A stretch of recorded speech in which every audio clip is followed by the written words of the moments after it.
नमस्ते साथियों। भारत के ओडिशा राज्य के तटवर्ती शहर पुरी का श्री जगन्नाथ मंदिर अपनी अनूठी वास्तुकला और चमत्कारों और रहस्यों से भरा हुआ एक विश्व विख्यात हिंदू मंदिर है तथा भगवान श्री कृष्ण को समर्पित है। जगन्नाथ का अर्थ जगत का स्वामी होता है, इसलिए इस नगरी को जगन्नाथपुरी अथवा पुरी नाम से भी जाना जाता है। यह मंदिर हिंदुओं के 4 धामों में से एक धाम गिना जाता है।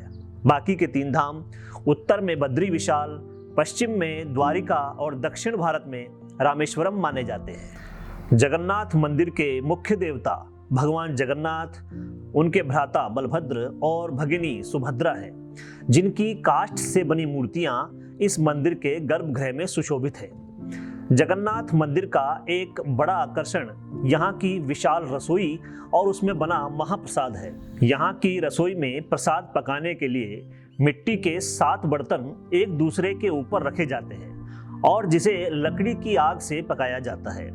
इस दौरान सबसे ऊपर रखे बर्तन का पकवान सबसे पहले पकता है।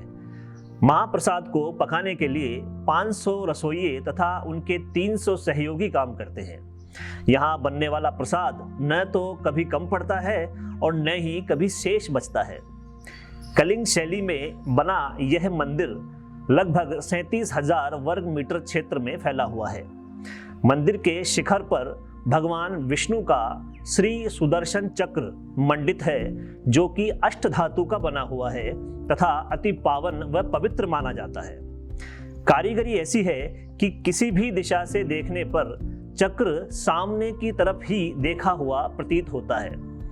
मंदिर के शिखर पर स्थित झंडे को रोज बदला जाता है और खास बात यह है कि यह झंडा हवा के विपरीत दिशा में लहराता है। साथियों, आपने ज्यादातर मंदिरों के शिखर पर पक्षियों को उड़ते व बैठते हुए देखा होगा, लेकिन जगन्नाथ मंदिर के ऊपर से कोई भी पक्षी कभी नहीं गुजरता। यह सभी चमत्कार आप वहां पहुंचकर स्वयं अपनी आंखों से देख सकते हैं व महसूस कर सकते हैं। मंदिर में स्थित कृष्ण, बलराम व सुभद्रा की प्रतिमाओं का रूप बड़ा ही विचित्र है।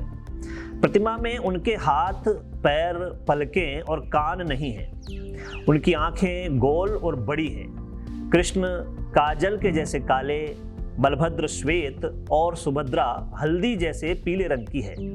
भगवान के इस अजीबोगरीब और अपूर्ण रूप की भी एक बड़ी ही रोचक कहानी है। महाभारत युद्ध के 36 वर्ष बाद जारा नामक शिकारी के तीर से आहत भगवान कृष्ण अपना नश्वर शरीर छोड़कर बैकुंठ सिधार गए थे।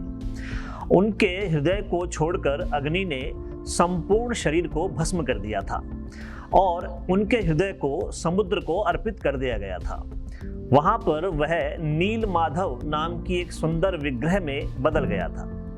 उस मूर्ति को वहां के आदिवासी जनजातियों के प्रमुख विश्व बसु ने एक गुफा में प्रतिष्ठापित करवा दिया। तो वहां के राजा इंद्रद्युम्न को जब ये पता चला तो वह मूर्ति लेने के लिए उस गुफा में बलपूर्वक अंदर घुस गए, परंतु मूर्ति अदृश्य हो गई। राजा को पछतावा हुआ, अपनी गलती का एहसास हुआ और उन्होंने नील माधव से क्षमा मांगी। करुणामयी नील माधव ने राजा के सपने में आकर कहा कि समुद्र किनारे उसे एक दारू मतलब लकड़ी का एक लट्ठा मिलेगा जिसे वह मूर्ति निर्माण करवाए। राजा को वह लट्ठा मिल भी गया, लेकिन उसे शाही कारीगर तराश कर मूर्ति बनाने में सफल नहीं हो पाए।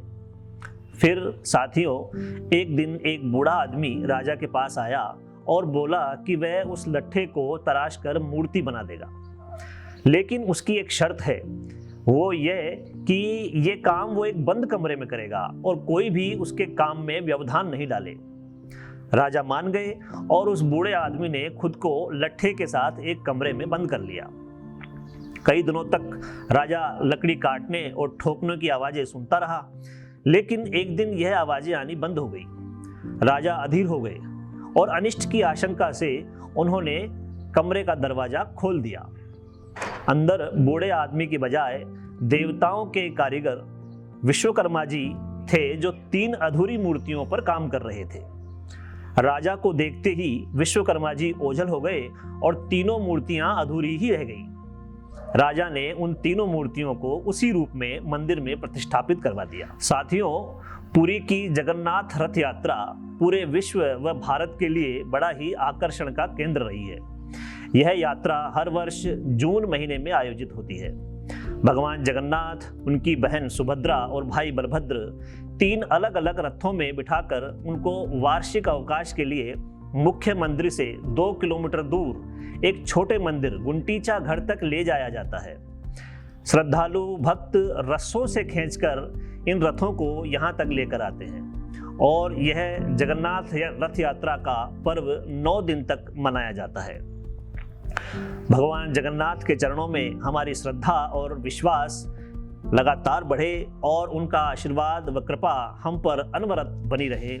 इसी विश्वास व प्रार्थना के साथ आज का वीडियो समाप्त करते हैं। जय जगन्नाथ। धन्यवाद।